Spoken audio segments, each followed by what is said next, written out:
AFR On Demand is brought to you by Breck Golf. Try Beaver Creek today, just 20 minutes from downtown Baton Rouge in the Zachary area. They've got a PGA Tour driving range, a short game practice area, 30 to 40-yard practice shots. It's a great place to chip and putt and practice if you don't have time for a full round. Book your tee time today, golf.breck.org, golf.breck.org.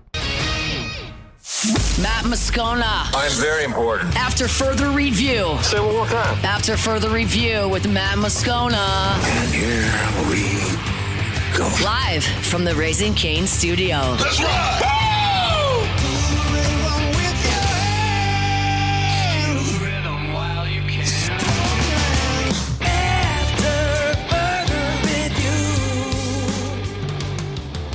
Hour 3, off we go. Welcome aboard. Glad you're with us. It's AFR, powered by Sunshine, your hometown John Deere dealer in Louisiana. Matt, Alondra on site. Paul's here as well. Paul O'Neill back in studio along with Musso. Glad to have you hanging out with us with 1 hour to go. We're at the Greater Baton Rouge Food Bank today. And thrilled to be here for the Guarantee 100 Day of Service. Our entire company here at Guarantee Corp, spending the day here giving back in recognition of this company's 100th anniversary, which was a day ago. Interesting time for the New Orleans Saints. Missed the playoffs again. But people are really optimistic, and I think rightfully so. You've got your coach and your quarterback. So what else do you need to get back to the playoffs? Mike Triplett joins us on Thursdays all throughout the football season. Good enough to hang out with us today with some roster news. Mike, thanks for the time, man. How are you? Good. How are you doing? I'm doing awesome. It's great to hear your voice after a little hiatus of you and I speaking. They re-signed Julian Blackmon today. Big deal? Not a big deal, and actually, you're not supposed to lose your job due to injury. But he comes back and finds that Jonas Sanker has done a nice job sliding into the role. So I'm not positive that'll be a competition. If it'll start out as Blackmon understanding he's a backup, but if he's a backup, I mean, what a great one. I mean, he's been a starter his whole career as a third-round pick who did a lot of good things for the Colts and looked like he was going to do good things for the Saints last year. One of the pluses with him was versatility. He's played free safety, strong safety, nickel. So that's, perfect kind of depth that you want to be adding. I don't think it changes the Vegas win total for the team or anything like that, but it's also good when guys like that come and want to be a part of something. Him and Brandon Staley had kind of a background together, and he was excited to work with him, and obviously excited to continue working with him. You talking about his versatility there, Mike, made me think about the impending situation here with Alontae Taylor, who obviously is a free agent and could choose to sign elsewhere. Do these things compute? Maybe this is the Saints giving themselves a little bit of a safety net if Alontae Taylor signs elsewhere? Yeah, I don't know that it's a direct one-for-one replacement, but he has played that nickel role before. He would be an option in that nickel role. I feel like if they let Alontae Taylor go in free agency, which is entirely possible, I'd rate that probably about 60-40 he goes right now, something around those lines. I still think they would be on the lookout to try and replace him with one, what you call the star defensive back or whatever. That's always been such a big role in Brandon Staley's defense. But if they swing and miss in free agency and don't end up, drafting one high, then Blackmon would certainly be a contender for it. 60-40, you think Alontae Taylor ends up leaving? Why? Just because the market has oodles of Googles of millions of dollars to spend. Yeah, I don't know if those are legitimate math terms. Save that for the next time we do Mad Libs. Yeah, exactly. But think of it reminds me of Paulson and Debo's situation last year. You can like a guy, but if the open market's going to, just make an offer that's too good to be true. Alontae Taylor feels like one of those guys that might be in the, just gets priced out of New Orleans market. But I know he did like playing for Staley and probably had his best year under him. So they do have a fighting chance. Mike Triplett, NewOrleans.football, NewOrleans.football. So then let me pivot that conversation to another impending free agent. I guess, well, he's not an impending free agent, but likely up for an extension, which is Chris Olave. So what do you suspect the timeline will? Well, first of all, do you expect New Orleans to extend Chris Olave this offseason? I do. That's the most likely scenario, I think. As long as everything's okay with this blood clot situation, it's such a unique thing, but as long as everyone feels comfortable with that, I think this would be the timing. I did not expect to ever happen before this because he didn't want to give a discount until he had a chance to say no. You know, when I get past the concussion issue and prove that the concussion issue is not going to derail my career, I want to prove that I'm a wide receiver one, and boy, did he do that in a big way with the second team All-Pro season, the 100 catches, the 16 starts until that last game. So now I think he should be ready to be at the table, and I think they should want to too. I mean, their salary cap opens wide open within a year. I think wide receiver 2 is already a huge need for them. They don't want to make 2 receivers 2 of their biggest needs. You know, he obviously has a good chemistry with Tyler Shuck. He obviously is a good fit for an offense. It makes so much sense for them to want to keep him and for him to want to stay. Would it not make sense to have him play out his 5th-year option season to maybe get a little more evidence before you make a potential $30 million a year investment in Olave? Yeah, I mean, I think a team would always love that opportunity, but I think this is the time in a player's career where, you know, he has certainly given no indication he plans to hold out, that he threatens to do anything like that. But whatever leverage he has, I think he'd like to get the extension done before this season, just like most receivers heading. You know, there's even receivers from that draft class. Garrett Wilson already got his done a year early. I think both Chris Olave and Drake London, who were other first-round picks. Jamison Williams was one. Yeah, there were a lot of first-round receivers that year. Jamison Williams and Garrett Wilson have already done extensions, and I think Chris Olave and Drake London will be pushing for him this year. That's just what happens in most cases. You don't want it to get to the very end when it doesn't have to. And do you think, though, as far as the timeline, it's something that likely extends toward training camp, toward the summer? Yeah, I don't think there will be an immediate super rush. My bet is if it's not done by the start of training camp, it'll be a priority during August-ish. Okay. He's on Twitter at Mike Triplett. Give him a follow. The other big thing, Mike, is obviously the other side of that, not only retaining your own guys, but what about positions where you might potentially bring someone in? So that sort of evaluation is beginning now. So where do you see the most glaring needs to add veteran free agents?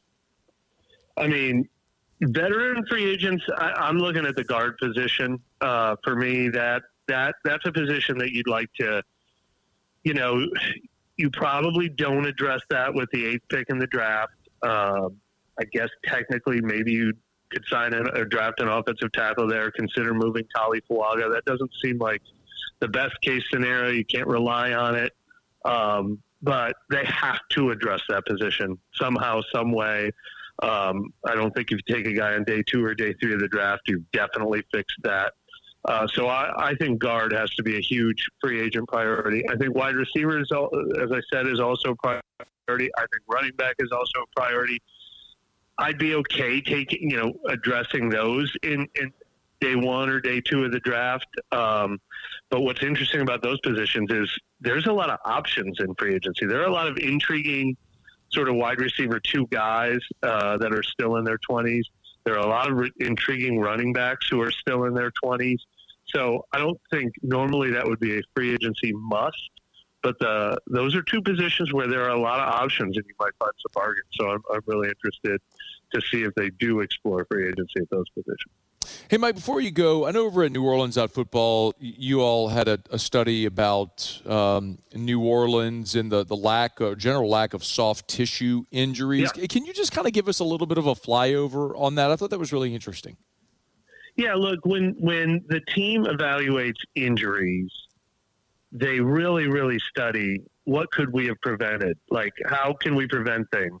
Climate, diet, our exercise routine. How hard do we push them? How many days in a row do we go? How many days off do we take? Like, all those things can't be measured very easily in broken bones or concussions or torn biceps or things. You know, I mean, like the injuries that are not preventable. So the preventable ones are, you know, how many guys pulled their groin? How many guys tore their hamstring? How many guys were straining their calf and everything like that?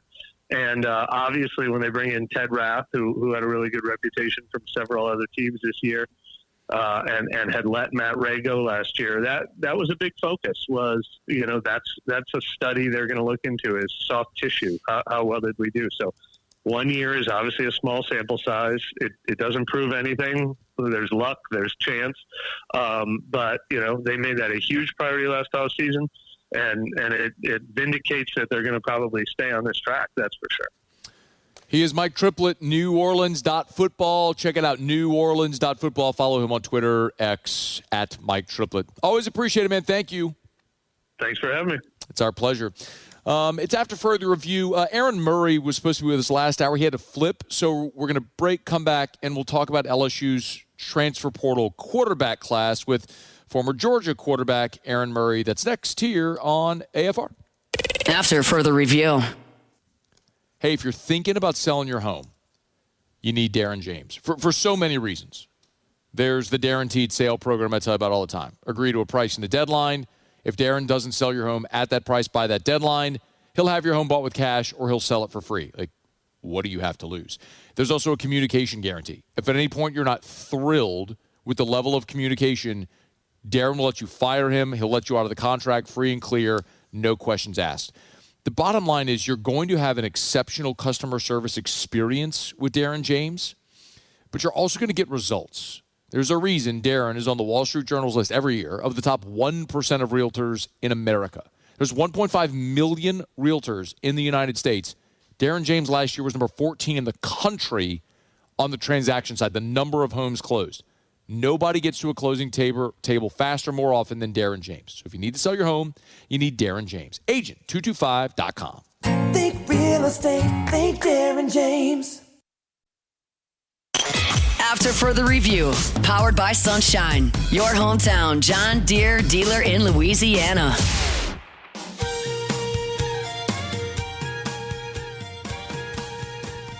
Rolling along here, 5 o'clock hour, powered by Sunshine, your hometown John Deere dealer in Louisiana. We are at the Greater Baton Rouge Food Bank today, our Guarantee Corp Day of Service in honor of 100 years of Guarantee Corporation. So we're thrilled to be here. I've been here since before they opened, and we're here since, well, everybody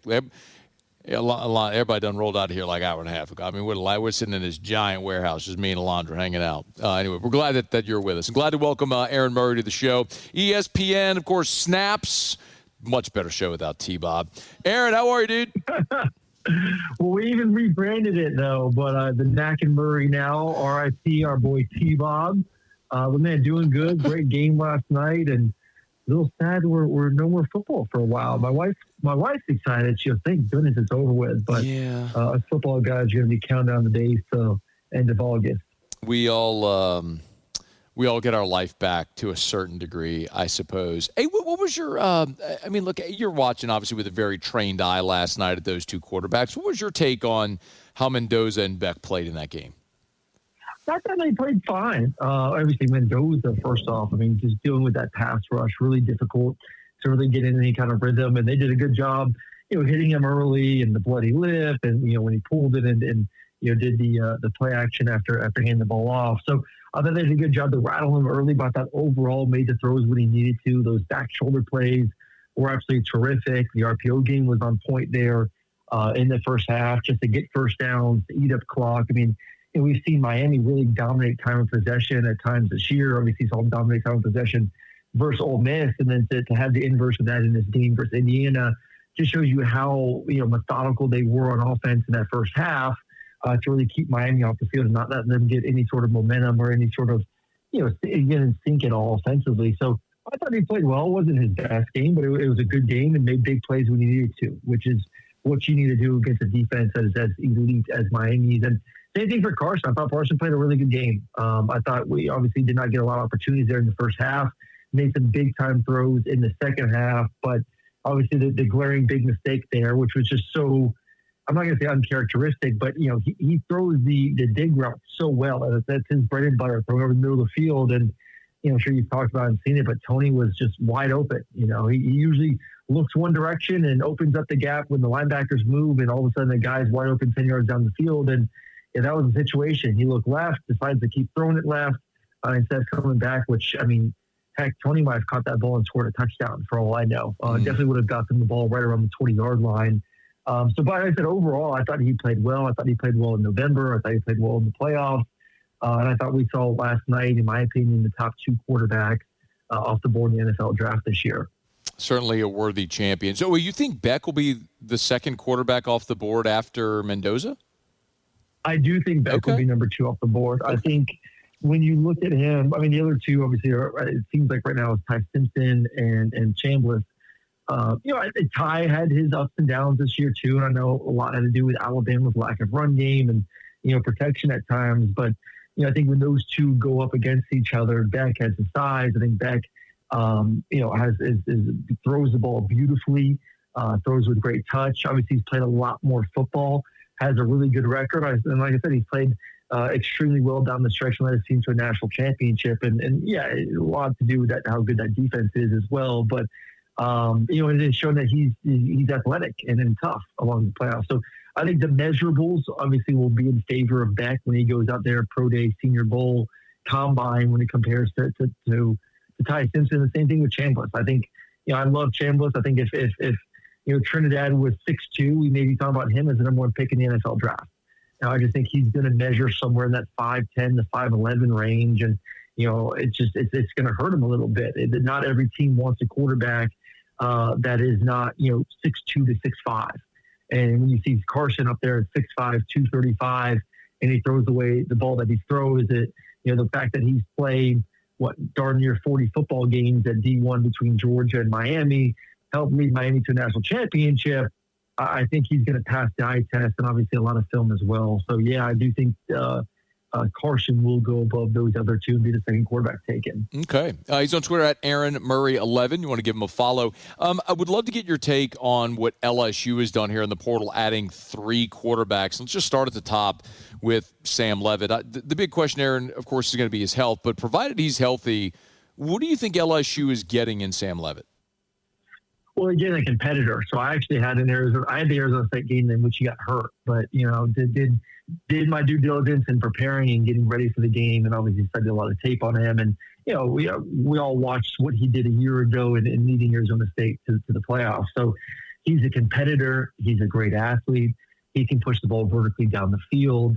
He's I think perfect for what Lane wants to do offensively. I really do. I said this before, when Lane took the job, I said that they get a quarterback. This is a team that can contend in the SEC and should be a playoff team year one. And they got the talent. Now they got the quarterback that, to your point, if he's healthy, obviously, is an absolute game changer. I think it's a great marriage. And I think he's a good personality too. You look at Lane and some of the great quarterbacks he's had, he built such a really close bond relationship with those guys. They're able to work, very closely on and off the field in collaboration each and every Saturday. So I think that'll be the same thing with their guy this year. And like I said, hopefully he can get healthy and ready to go and have a big season there in Baton Rouge. Do you know much about Husson Longstreet? I don't. Obviously, hasn't really played a lot coming from what USC. 5-star guy. I'm sure he's very talented.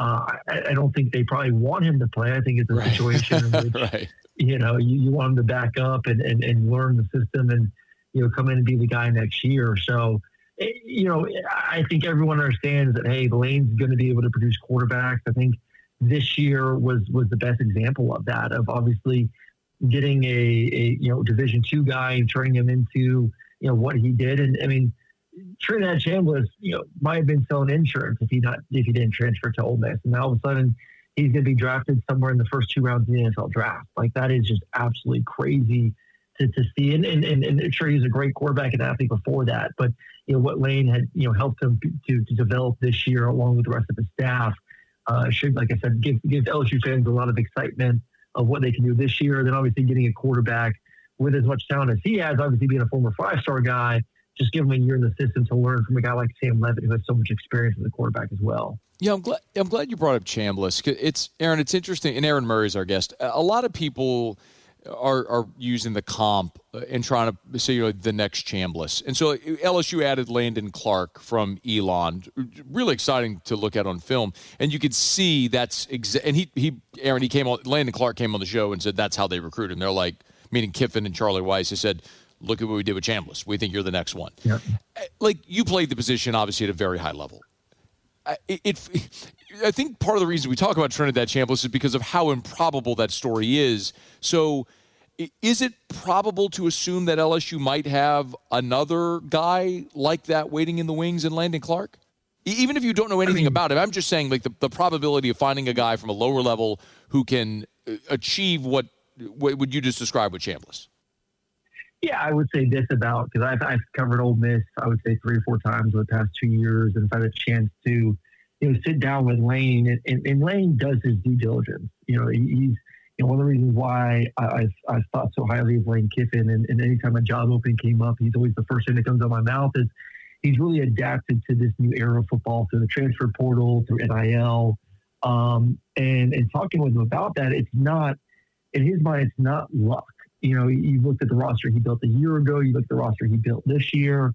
There's a lot of due diligence that goes into it. There's a lot of tape. There's a lot of talking to parents and former coaches and teammates. And, they do everything they can to make sure they know that who the person is coming into the locker room, that they're going to fit there, and obviously, can fit schematically in what they're trying to do offensively. So I don't think this is just Lane getting anyone off the street just to get depth at a certain position.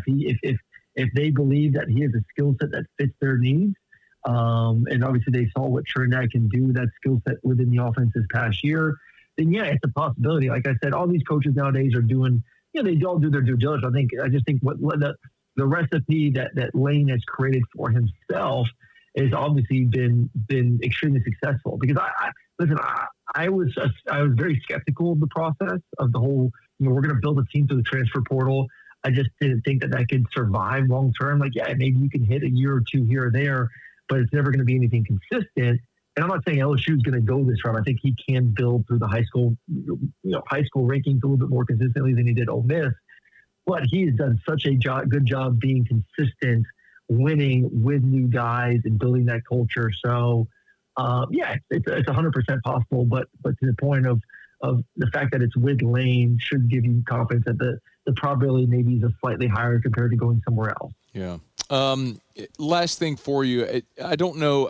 Look, obviously the season just ended yesterday, and like everybody's going through this wacky 3-week portal cycle run, but we've obviously been neck deep in everything that they've done in the portal, adding 39 players already. Do you think with the talent they brought in that's a team that being a playoff team next year, a top 12 team, is a realistic expectation year one under Lane Kiffin?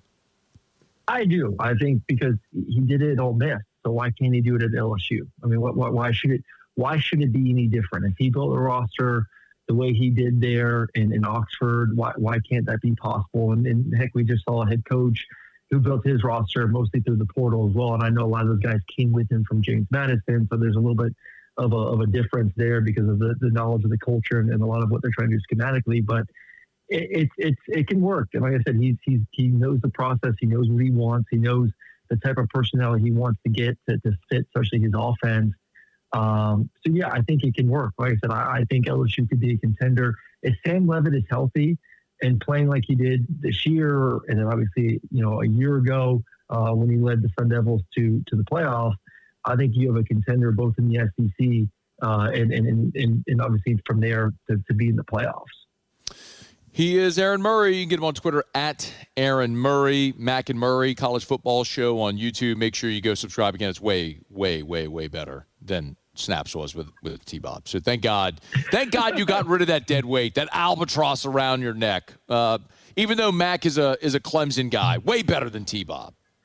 Oh, goodness. I love it. I love it. Yeah, it's always funny when I'm working out. I see T-Bob on Barstool at the gym. I'll say, oh, I know that guy. Aaron, it's always great to chat, man. We appreciate the time. We'll do it soon, all right?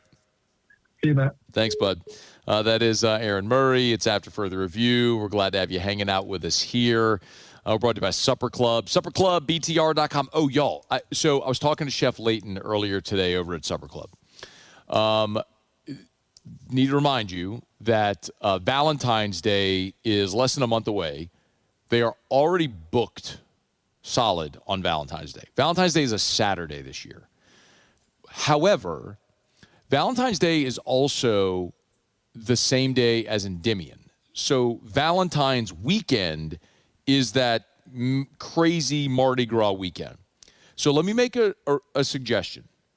If you're going to be doing the Mardi Gras thing on Valentine's weekend, get a reservation that week at Supper Club. Like, I can't imagine if you're going to do Valentine's Day why you would go anywhere else than Supper Club. Not only the best dining experience you'll have, but also the most Instagrammable restaurant in Baton Rouge or anywhere. So naturally, you're going to go and take her to dinner for Valentine's. She's going to want to take pictures. She's going to want to put it on Instagram to show all her friends. They're like, the food is amazing. It's the best dining experience. But again, how sort of palatial that entire restaurant is, how Instagrammable with the way of the presentation of the cocktails and the appetizers and the everything. Yes, you need to go to Supper Club. That is your charge. So get a reservation for the week of Valentine's Day, SupperClubBTR.com, SupperClubBTR.com, SupperClubBTR.com for Supper Club. All right, y'all, it's After Further Review. We're glad you're hanging out with us here. We've got half an hour to go. Otter will be here for Otter Locks in about 15 minutes. Let me knock out a quick break. We do have 2026 Heisman odds, 2026 college football playoff odds, and I'll give you the latest of what I know about the Seton and Uman Mielen stuff here as we'll catch up. So stay with us here. It is a Tuesday edition of AFR. We are powered by Sunshine, your hometown John Deere dealer in Louisiana. Don't you move. AFR. We are brought to you by Clegg's Nursery with 4 locations in the greater Baton Rouge area. And y'all, we're at this point now on the calendar when it's cold and you're like, I don't want to plant anything. Flowers are going to die because they're going to freeze. Remember, this is the time of year with this cold weather to plant trees and shrubs and some of these winter plants that love the cold weather. Like, this is the time, if you want to plant a citrus tree, that you get that citrus tree in the ground. If you want to plant shrubs that you hope grow into like privacy shrubs for your neighbors or whatever the case may be, by the time spring and summer pool season's here, this is the time to get them in the ground. So get by Clegg's Nursery, any of the 4 locations: Sieg near Airline, LA 16 in Denham, Mid-City on Donmore, and the Garden Center on Greenwell Springs. Always encourage you as well to follow them on Facebook, because whenever they get a new shipment of something like the gallon of Super Tunia Petunias, they're there right now at Clegg's Nursery. After Further Review, powered by Sunshine, your hometown John Deere dealer in Louisiana. Little dust, just look at her face. She ain't a fooling me. She thinks my tractor's sexy. All right, we are rolling along here. A couple segments to go on a Tuesday edition of AFR. Tomorrow, I am actually going to be in Houston. The Coach of the Year Award is going to be presented and be doing AFR from Houston, and I am fired up. I got the list already of our confirmed guests for the show. It is... here we go. This is what we already have confirmed. It's for the Bear Bryant Awards in Houston on Wednesday. Philip Fulmer, Tony Elliott from Virginia, Coach McGuire from Texas Tech, Chesney from James Madison, Mike Elko, Clark Lee. There's a chance we're going to have Signetti, Lanning, and Cristobal. Like, they're all on the list, but the times are TBD. The others, we've already got locked-in times already. So I'm pretty fired up about this. Like, we're just going to have a whole bunch of college football coaches on AFR tomorrow from Houston for the Bear Bryant Award. So I'll be getting on the road bright and early tomorrow to get to Houston. We'll do the show there in Houston tomorrow and then be back in studio on Thursday. So really excited about that. Make sure you're here with us. And hopefully by the time we hit the air tomorrow, we have some finality on Jordan Seaton and Prince William Mielen. If you're just joining us wondering for an update on those, unfortunately not much to share so far throughout the day. What I can tell you is that when we went on air today, Jordan Seaton was still in Baton Rouge. So he came to Baton Rouge on Sunday after leaving Miami. He has canceled his trip to Oregon. And as it was explained to me with several conversations today, Jordan Seaton wants to be at LSU. LSU wants Jordan Seaton. There's probably some financial hurdles that had to be cleared to work out the contract a day ago. And I did actually, during the top of the hour break earlier today at 4 o'clock, I had a brief phone call with Governor Landry, who I reached out to both the governor and his communications people earlier today because we all saw the video or the photo of Lane Kiffin's nephew with the governor at the mansion, and then the Instagram story that Jordan Seaton posted clearly leaving the governor's mansion. He was right in front of the Pentagon barracks. So you could sort of put two and two together there. And the governor did confirm that Seaton and his uncle were there at the governor's mansion yesterday, and that he was sort of helping Lane Kiffin, and they were trying to close Jordan Seaton. So you get the governor on your side, pulling strings as well to try to land the number one offensive tackle prospect. So, and I'll say it again,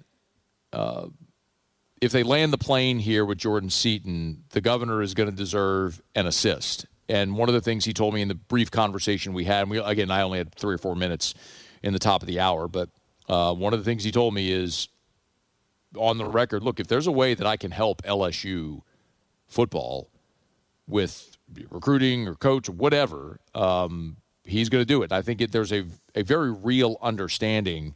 No, y'all know how I felt about the comments he made about Scott Woodward, that whole thing.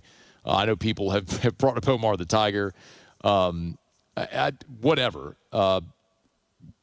Criticize where warranted, but credit where it's due. And if they land Jordan Seaton, the governor is going to deserve an assist in this situation. So we'll continue to see how that all plays out. But, one of the things I'll keep going back to is, as I've sort of battled around in my head, the idea of LSU bringing in Jordan Seaton, this is going to be a very, very expensive get if/when they land him. And I think they will. Shea was with us earlier. He's got a crystal ball prediction. And what I was told at the time we started the show was that it had been agreed to. It's just some of the contractual language and some other things that they're working through to get finished with Seaton. Lane Kiffin earlier today had the blindside tweet, like hashtag blindside day. I mean, sort of alluding to the fact that this is the day that they're going to land Jordan Seaton. And I was thinking about, does it actually make sense to spend the money? The reports are north of $3 million, maybe approaching $4 million for Jordan Seaton. And I guess the way that I sort of pivoted the conversation in my brain was like, can you afford not to? Because what I mean is the single biggest investment that they have made in this roster is Sam Leavitt. I have no problem saying the number for Sam Leavitt is north of $5 million. Chambliss was going to cost them high threes. That was before Ole Miss made the playoff and beat Georgia.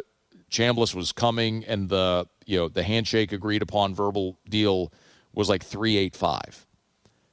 You had to go north of $5 million for Sam Leavitt. I think you paid a tax after you took your eye off the ball and started focusing on DeMond Williams. But all that to say, you spent more on quarterback than you thought you did. But if LSU is going to be a playoff team in 2026, Sam Leavitt is going to be the one that takes them there. Well, can you afford not to protect Sam Leavitt? Because the LSU offensive line without Jordan Seaton still looks really good. I mean, Braylon Moore is back.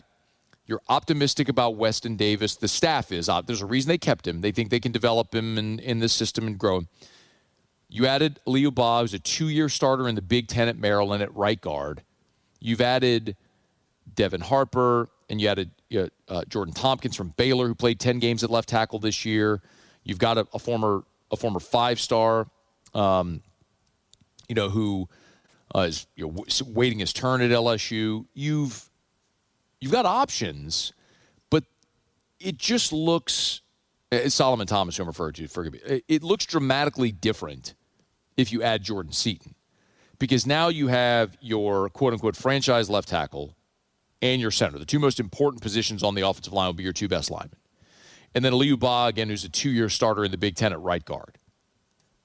And so that leaves Weston Davis at right tackle and then competition at left guard. And maybe someone beats out Weston Davis. Maybe it's any one of the guys I just mentioned. Maybe Jordan Tompkins, who played 10 games this year at Baylor with 5 starts, becomes your left guard. Or maybe one of the small school guys that we've talked about before, and Jaquan Sprinkle or Jacoby Jones, who are multi-year starters, but at the FCS and JUCO level are ready to take that step like Damian Lewis was in 2019 when he came in and became a dude for you.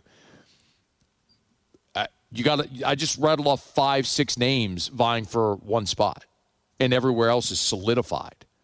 It just changes the dynamic totally. And if you've made that much of an investment into Sam Leavitt and all of the investment that it's almost like if it's $3-4 million that you'd be spending on Jordan Seaton, it's almost like that's an insurance policy for the rest of the money you've spent on this roster, because if Sam Leavitt goes down, then all the other money you spent is irrelevant because you're not. Look at the Denver Broncos with Bo Nix. Bo Nix's injury. Now all of a sudden, they're going to host the AFC Championship game and they're a giant underdog because they lost their quarterback. You're almost making the investment into Jordan Seaton as an insurance policy on the rest of the money you've spent on this roster. For what it's worth, of course, the championship game happened last evening, so the odds makers immediately put out way too early odds for next year. Texas, the betting favorite at 6-1, followed by Ohio State, Indiana, Notre Dame, Georgia, Oregon, and then your Fighting Tigers of LSU at 11-1. Ahead of Bama and Texas Tech, who are at 14-1. Miami at 16-8. Miami and A&M at 16-1.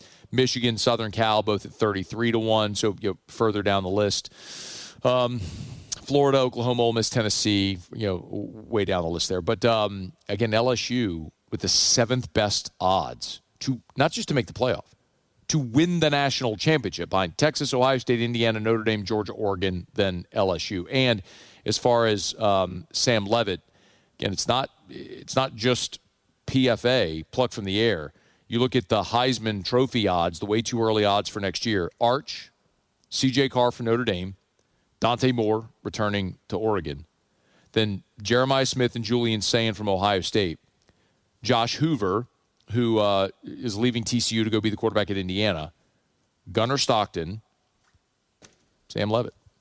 So it's one thing for all of us to say it here in Baton Rouge. It's another when you have independent third-party odds makers telling you, yeah, what Lane Kiffin's brought in there is really good, and they should be a really good team, and the expectation should be there year one for the LSU Tigers under Lane Kiffin.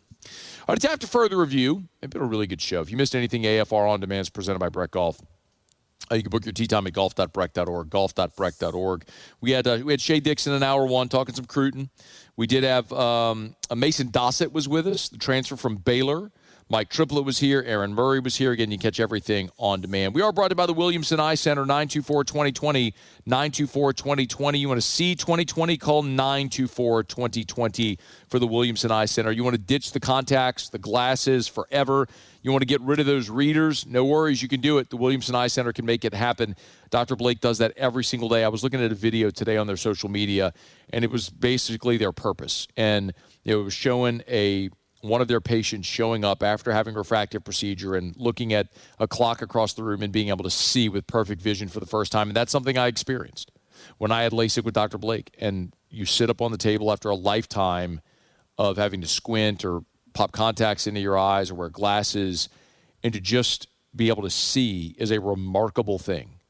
And they give that gift to people every single day, and you could be next. It's the Williamson Eye Center.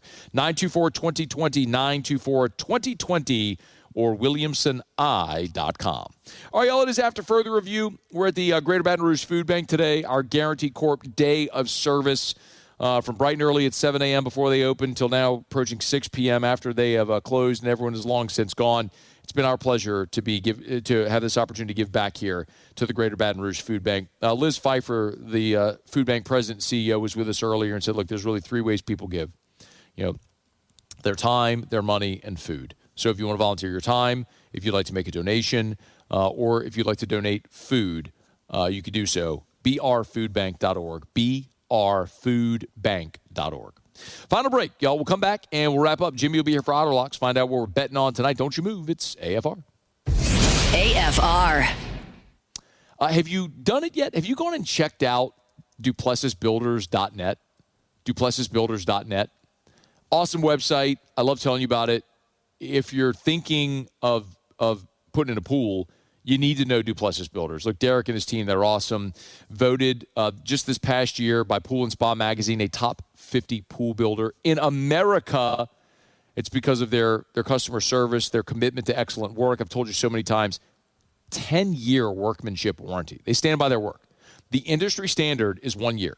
At Duplessis, they offer a 10-year workmanship warranty. It's amazing, stunning when you think about it. But go to the website, DuplessisBuilders.net. Look, they can do any type of custom pool you want, as grand and palatial as you'd like. But they also have 11 different pool designs where you can go right now, starting at $48,000, and pick out your features. It's all there at the website. Go fiddle around on the website. You'll enjoy it. It's DuplessisBuilders.net. After further review, powered by Sunshine, your hometown John Deere dealer in Louisiana.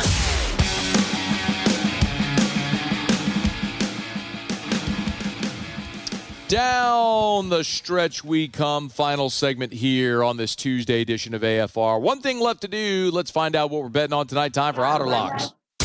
Otter Locks. All right, time to win some money. Presented by Total Maintenance AC Repair. Same-day service means you will never sleep hot. 480-1000. We are Total Maintenance. I think it's safe to say that I won the bet.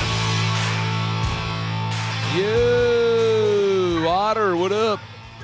What's up, man? I'm over here at Roca Pizzeria. My buddy Miguel. Love you that. know, having a little happy hour pizza, glass of wine. So nice. All the place has been hopping over here. So we're doing good. We're right down the street at Doe's today.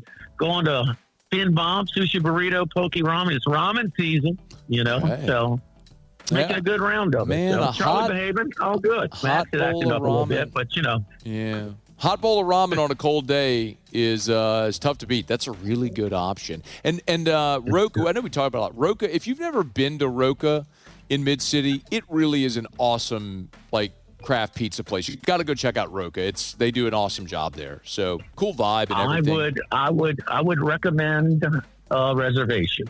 Okay. Not required, would recommend it. So Okay. It's been two different cases where I came over where it was a wait. So I would just a little tip. So- It's your first winner of the night, okay? I've only gone to Roca for lunch. So I've Okay. never Yeah, had you're good there. I've never had to wait for a table at lunch. So but dinner, that's good advice. Okay. Sunday lunch. Yeah. Sunday lunch after church for sure. Oh, that's Get a true. res. That's true. Yeah. That's true. So- Okay. Congrats. Winner last night with Miami covering the 8.5 or 7.5, whichever you had. What are we Right. looking at tonight? All right, let's start off with, remember that conversation I was in carpool line 10 years ago, and I was telling you that LSU was expected to hire Willie Wade with the thing, and the athletic director called our staff and said, that's wrong. Well, 6 hours later, ESPN reported it. But anyway, we go to Clemson, South Carolina. Oh, God. One of the parts for Clemson staying with their coach and not offering Will Wade with a Clemson degree was because Brownell, that was in his 5th year. He just missed the tournament, but they decided to stay with him. And, man, he's had a great run since. He is the dean of ACC coaches now in 15 years. They're at home.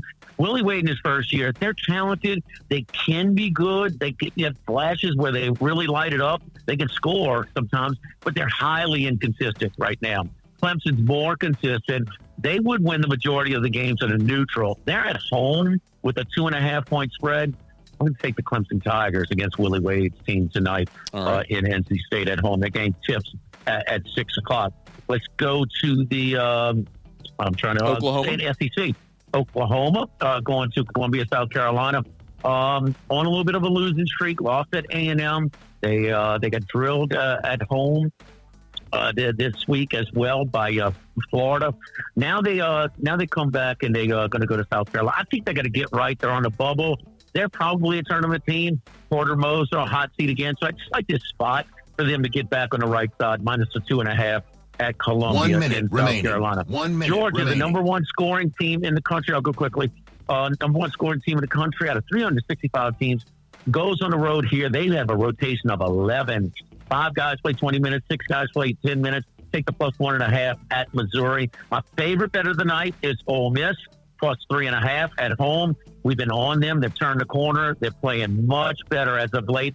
Come back home after a 2-game road winning streak in the conference. So take the Rebels in the money line as well at plus 145. Okay. And then SMU on the road. They lost a tough one at home on Saturday to Virginia. Now they travel to Winston-Salem, take on Wake Forest. They're just much better. Take the ponies. So we've got Clemson, Oklahoma, Georgia, Ole Miss. That's my favorite pick. And I'll put the money line on that and SMU. Thank you, Otter. Good luck. AFR. As we get on down the road, Jimmy Randis right if it gets caught. Reminds me about First South Farm Credit, FirstSouthLand.com, FirstSouthLand.com. Thinking of buying land, your first call should be to First South Farm Credit, and something that Ben and Tim and the whole crew over at First South Farm Credit have drilled into my head over the years we've been fortunate enough to be partnered and endorse them is that this is their busy time of year. Primarily because you're coming off a hunting season and people are sharing a lease and they realize, I'm tired of doing that. I'm tired of hunting on somebody else's land. I'm tired of feeling awkward. Should I shoot the big buck? Should I save it for them because they own the land? Whatever. And people are like, I'm not doing that anymore. I want to own my own land. Sound familiar? If that's you, it is time to call First South Farm Credit. Start by going to FirstSouthLand.com. That's FirstSouthLand.com. With so many options, why choose Arizona State University? For me, the only online option was ASU because of the quality. Their faculty was really involved with their students and care about your personal journey. The dedication to my personal development from my professors, that's been extremely valuable to me. Earn your degree from the nation's most innovative university. Online.